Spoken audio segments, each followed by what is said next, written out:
Welcome back to the Professional Lovers channel. I'm Al. And I'm Patty, and we are the Professional Lovers. And this time we're on time. Yay! Alton didn't have to work late tonight. So we got to watch the episode and tape our thoughts on the same night. Yay. So thank you to new subscribers that we've gotten so far. And our folks that left messages and notes. Oh my goodness, you all had a lot to say. Yes, especially about Justin and Stasha's posting up. And some other couples too, but Justin's love declaration really got a lot of people going. Yeah, it got somebody going enough to say it back to him. Well. Yes. Anyway, we'll get to all of that. But first, for those who are new, we like to facilitate relationships. I've been doing that for quite a while, but we think it's fascinating to talk about building relationships through the lens of Married at First Sight, because it's such a crazy experiment. True, but it's about strictly relationships. Building relationships. Exactly. So we'll sprinkle a little of our own experiences in there, and then we'll sometimes come from our book, Becoming a Professional Lover, with 52 tips on how to build strong relationships. And so we'll sprinkle a little bit of that in it as well, and hope that you continue to get something out of it. So let's get started. Let's do it. So the first thing to talk about is that the girls had a girls outing and the guys had a guys outing to kind of be able to talk with each other and see how things are going and sharing their experiences thus far. Although the one topic everybody keeps wanting to talk about is who's hitting it. So Nate wanted the guys to spill the tea, and he led that discussion, and the girls are, that seems to be what everybody wants to know. And lo and behold, supposedly, because now, we always have seasons. True. Where folk be lying about whether or not and they're having sex. That's their prerogative. It is. Yeah. But right now, supposedly, nobody... No. has had sex except... Oh, okay. Well, Lindy and Miguel. Yes. What? They are the first... It was a unique experience. It was so unique that non-religious Miguel... It was a spiritual experience. Said it was holy and divine. I don't know if he was being funny, making kind of a joke out of it. I don't think so. I really don't think so. But I mean, evidently they had a very mutually grand experience. I mean, it was, I guess it was what you would want to be on your honeymoon. And it was interesting, though, that at another little girl get-together, Stasha was concerned that the experience was more of a pressured experience than... Yeah. But she didn't just inquire. Well, she got wanted emotional to make sure, behind it. Because of her own experience. Right. She just wanted to make sure that it wasn't something that she was familiar with, that she had felt, that she had experienced herself in being pressured and feeling to go outside of what she would normally do to please her significant other at the time. And I mean, I can imagine, especially the manner in which sex, is, and a truly intimate experience, you would want to have something valuable to you involved in the act as well, as opposed to just providing a service to someone else. Providing a service. Yeah. Well, I mean, if you're not in it, that's what it becomes. Well, I mean, again, I call it recreation. People use sex for recreation. Yeah, well, I mean... For the most part. Well, matter of fact, Miguel... It's just about feeling good. Mr. Miguel was like, he was willing to accept mediocre. Right, because he sees sex as a viable form of expression of how you're feeling at that moment. So because he views it that way, then he expects it to be part of a relationship, any relationship. Whereas everybody else is saying they want it. I kind of think it's like, because this is a different experience, as in this is a marriage, and it's got to be different than the recreational sex that we've been having all along. It should be. And I do think that a lot of the guys are attempting to make that difference. I think both couples are. Even where they're being patient with one another and not forcing the issue, and it's not an experimental thing. It's something that, is part of a marriage relationship, and it's not like anybody's depriving anybody. And I think everybody is being respectful of one another, which I think is a good thing. Although Miguel feels that Nate was lying because of his behavior at the bachelor party, which I also did not like. Yeah, well, it was very raw. You can't unsee that. But I do wonder if this is his attempt to differentiate the sex from just his single life, or right, and his wife. Yeah, possibly. But Miguel doesn't think so. Miguel thinks he's lying. And so that's an interesting take. And I'm sure that you guys will have something to say about that. Bring on the mariachi band. So the girls got together, found out that, Lindy's the only one that is consummated. And then Alexis and Kristen met up, right? Because Kristen kind of wanted her advice. Yeah. But I like the fact that Alexis was like, I can't tell you. Right. I can't make that decision. I can't tell you what to do. I can't tell you necessarily how to handle it. But she said something interesting that I caught on to, and that was, in Mitch's case, you have to appreciate the small steps. Yeah. Because he is so wishy-washy, mixed signals, says one thing, actions say something else. Yeah, I'm trying to think of the word where it's not necessarily inflexible, but uncomfortable, right, in his expression. Yeah. And that's, to me, that's what it is.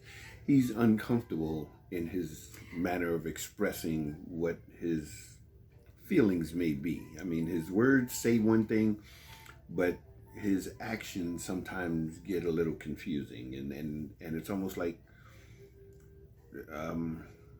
a nervous twitch, where sometimes things trigger you and you just have a tick. Yeah. And his emotions, or his expressions of his emotions, are like a nervous tick. He doesn't control them. Well, and Alexis thinks that they both think it could be because he hasn't been in a serious relationship in a long time, so he's not comfortable in it. Well, Alexis said you can't treat an old dog new tricks, and it's kind of he is the oldest. Applicable. He is the oldest. True. So yeah, there were a lot of side conversations, but let's look at the couples and some of the things that they were dealing with in this episode. Morgan and Ben, lagging behind a little bit because they started their honeymoon late. Yeah. And they're looking at the other couples and kind of gauging where the other couples are and all of that. But the biggest thing between them is the secret that that Morgan shared with Ben about missing one course to complete her bachelor's degree. Yeah, her BSN, Bachelor of Science in Nursing. And Ben discussed it with Justin. And said it on camera. Yeah. For everyone else. And wondering what she told the experts and whether or not she's lying, and And when Morgan finds out that Ben has shared that with Justin, who could have shared it with anybody Alexis, else. Yeah. then, as far as she's concerned, trust is broken. Yeah. And from that point on, it seems as though Justin has passed a judgment on who Morgan is. Now, again, Morgan, just like Alexis, used to being independent. Used to being, she's very strong. And all of this comes from past experience, right? But she's a little less polished. Get out of my head. Than Alexis is with, the whole independent thing, and also a little less open. But in how she talks about it, and at the dinner, this got on Justin's nerve and Alexis, because they were talking about it, when Morgan was explaining how, when they get back to real life, that it's going to be hard for her to come home with somebody there. She's never been used to that. She's used to just coming in and de-stressing however she wants to. I don't have to talk if I don't want to. I don't have to, And she don't. I don't have to do anything. Her job is taking care of people. She doesn't want to have to come home to take care of somebody as well. And and basically she was expressing her singleness. Right. But knowing that now the question was, well, now that you're coming home to someone, where does he fit in? Yeah, because everybody asked. Because she wasn't just expressing her singleness. She also said, I told the experts that I need someone who can take care of himself. Yeah. I need someone who's not going to expect me to walk in the door and take care of him. Because I've been doing that all day. That's my profession. And that's when the questions came in. Well, where does Ben fit into that? I mean, so why are you doing this? What's his purpose?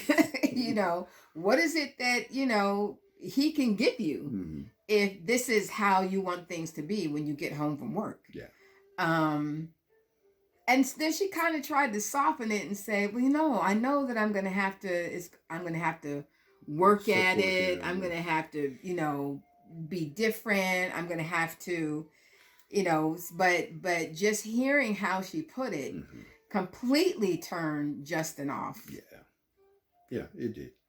To where when he and Alexis were by themselves, he's crying over the fact that Ben didn't get the wife that he deserves. He deserves the perfect wife.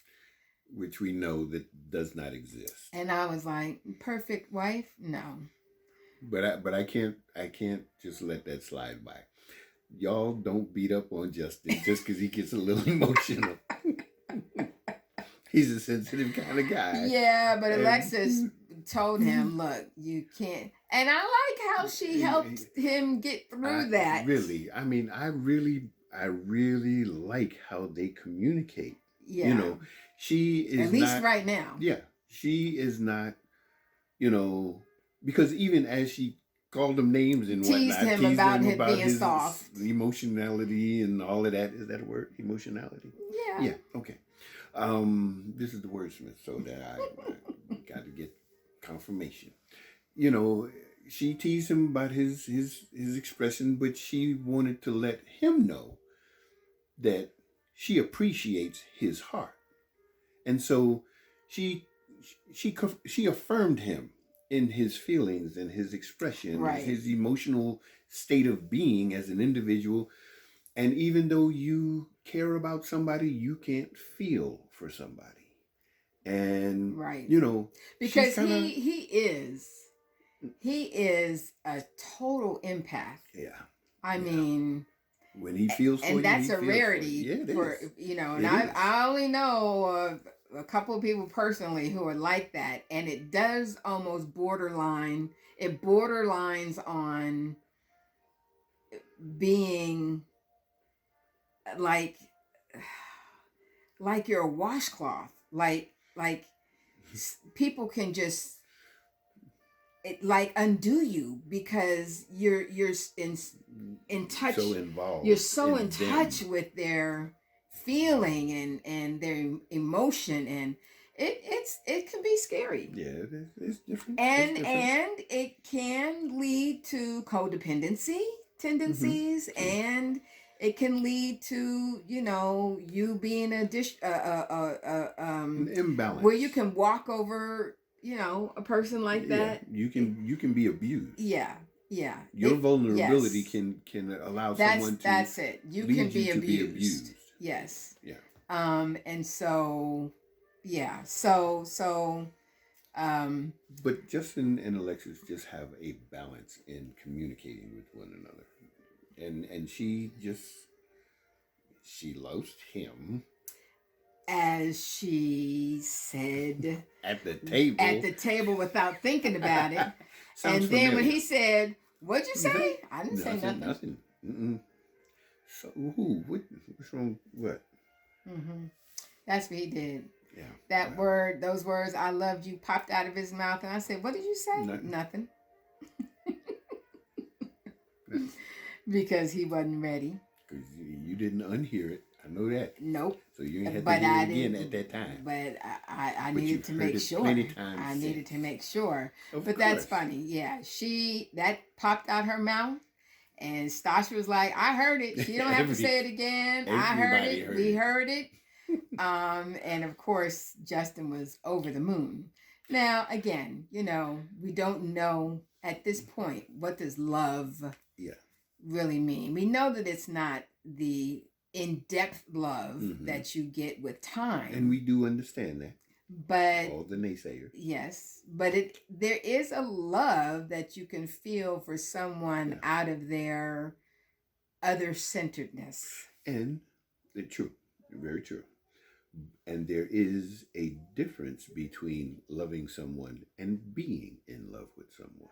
Right. Well, and even though Justin has said both. Yeah. But again, love is a choice.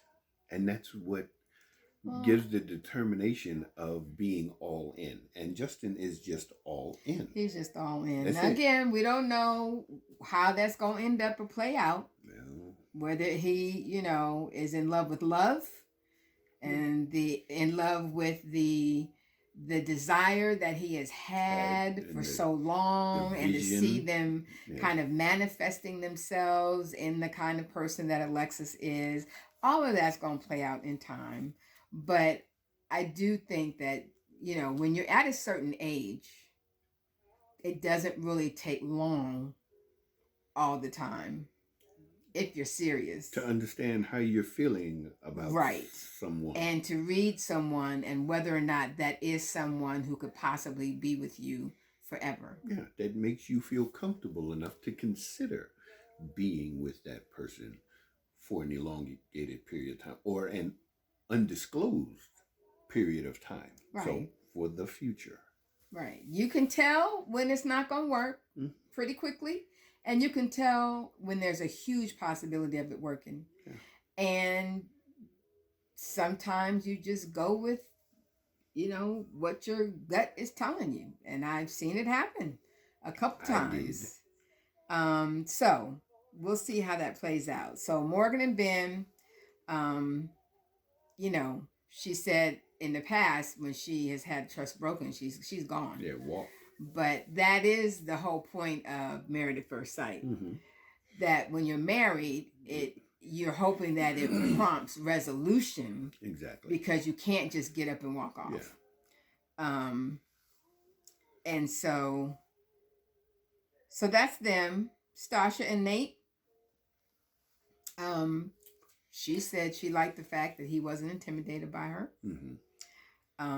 He talked about being a simple guy. You don't have to do, things that are extravagant. Just don't take me where there are bugs. Oops. Because at that little picnic, he was overcome by the bugs. A bug. On the blanket, laying on grass where you're going to have bugs. Okay. And she's killing the bug for him. Which is okay. It is okay. And she talked about going to therapy. Yeah. and asked if he would be willing or open to go to couples therapy. And he said something that a lot of people think, that you only go to therapy when you're having problems. Yeah. No. You can go to therapy, as she said. I've never been married before. There are lots of things I don't know. Mm-hmm. A lot of tips that I could benefit from. Mm-hmm. So let's go as a proactive. Well, he was the one that mentioned the word proactive. Yeah. And that is kind of what made me soften my thought about Nate. Because the jury, to me, my jury's still out on Nate. I mean, and what is it? Just that he doesn't seem genuine. So you're agreeing with Miguel that he doesn't seem genuine to a certain degree, and I think it's part of the certain polish that is within this group, where everybody kind of expresses themselves in a way that just seems a lot more open. The verbiage is just a little different, where folks can kind of express themselves a little bit more succinctly, but he seems a little couched in, he does a lot of agreeing, and Miguel does a lot of agreeing too, because he's not a very verbose or very vocal because his wife talks a lot, so he says a lot of But what you said was you don't feel that Nate is on the same maturity level as Stasha. Yeah. Which it does come across that he's a little more surface than she is. And that's exactly, and that's what she keeps talking about. Yeah. Yeah. She's talking about in depth as they grow. She wants to get a relationship that, is an in-depth relationship. And it takes time, but in communication, you have to at least verbalize your willingness to get there. And just a simple word, and to me it was just a simple word, his understanding of what being proactive in dealing with a therapist, due to the fact that they're brand new at this, and his willingness to do it. It helped my opinion of him. So, in talking about getting back to real life, he did express concern about, her getting back to work and what that's going to look like for them.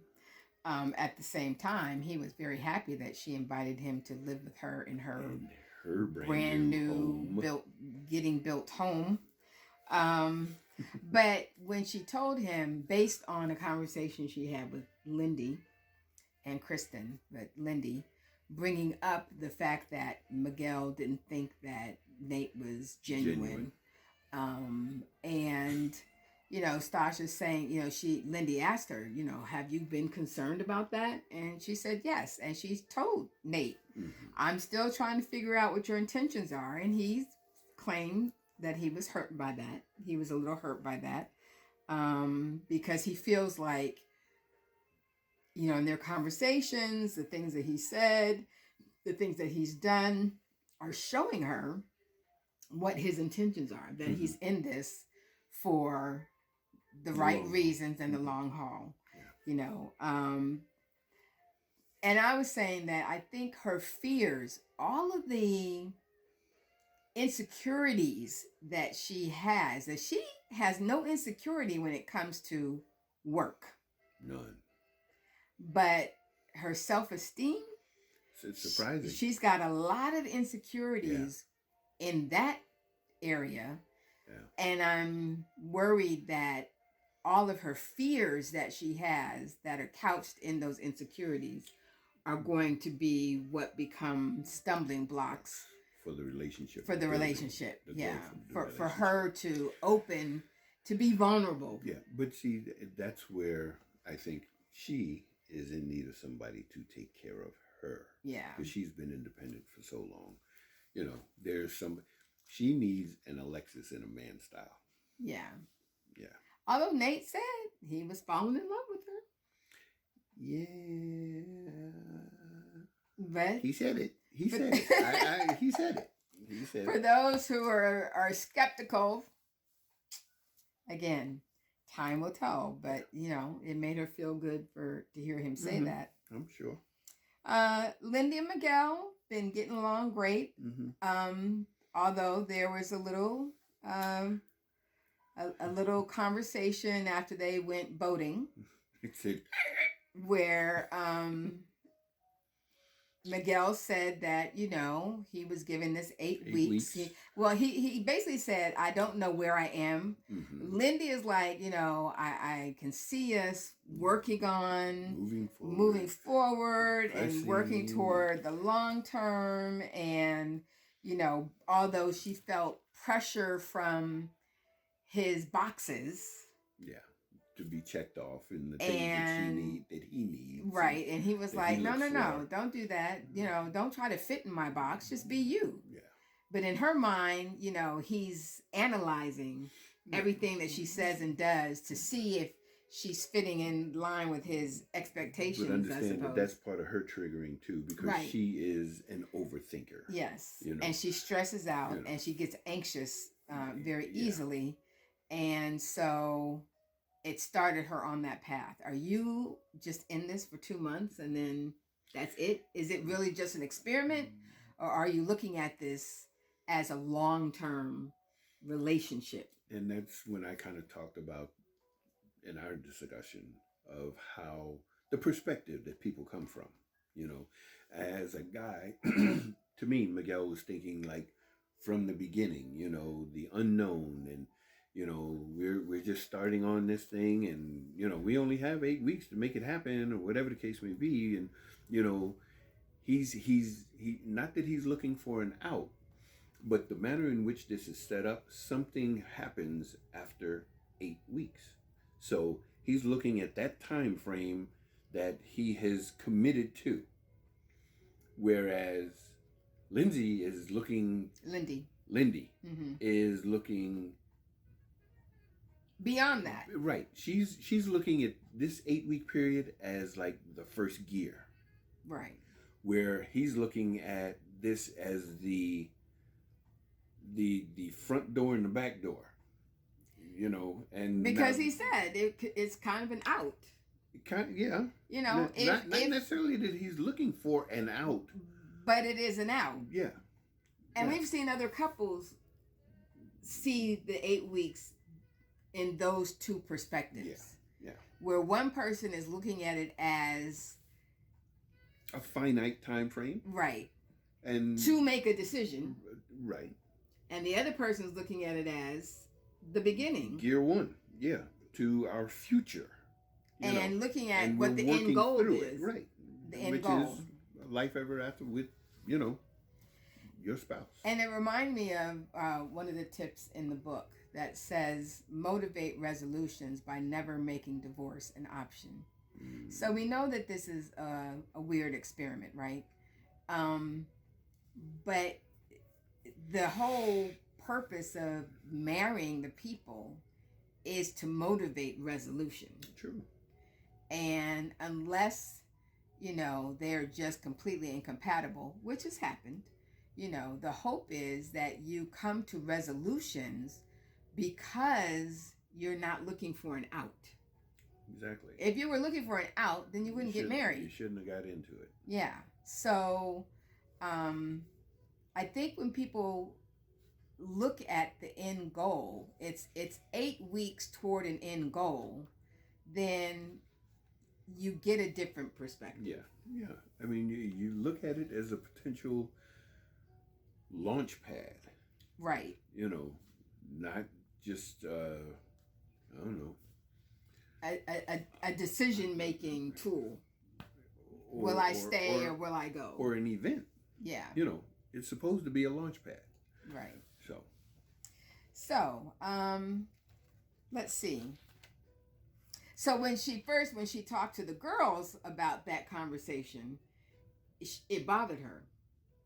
When she was back at the last dinner before leaving the honeymoon, she was all Team Miguel. Yeah. And now I understand it. And Alexis was like, wait.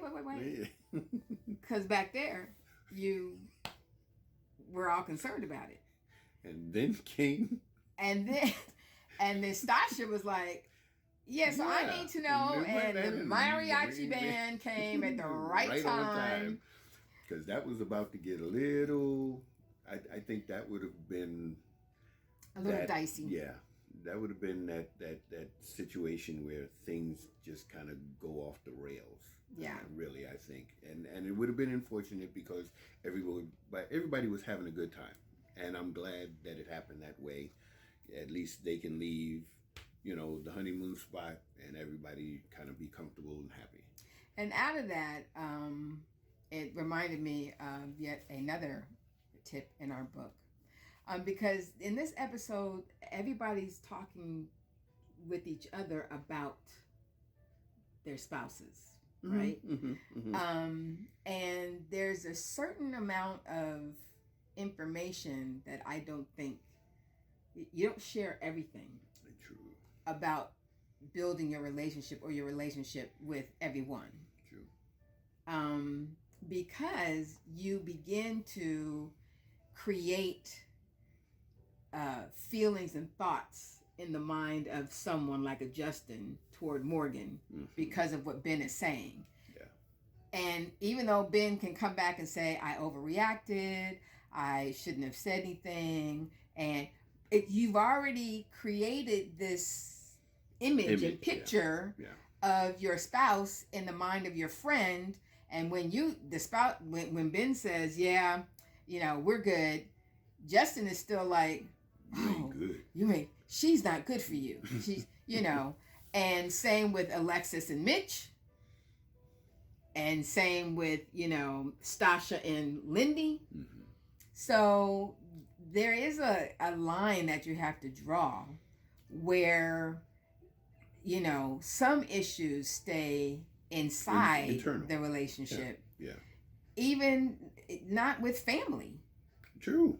Because again, you can leave a bad taste of your spouse in the mouths of your family and friends, and then when you guys work it out, they're still feeling some kind of way. You got an issue attached to you. Yeah, and so you got to be really careful with that. Yes, we need support. Yes, sometimes we need to be able to talk to somebody else, but if it's really about an issue that could make or break or determine the strength or weakness of a relationship, then you need to take that to an expert.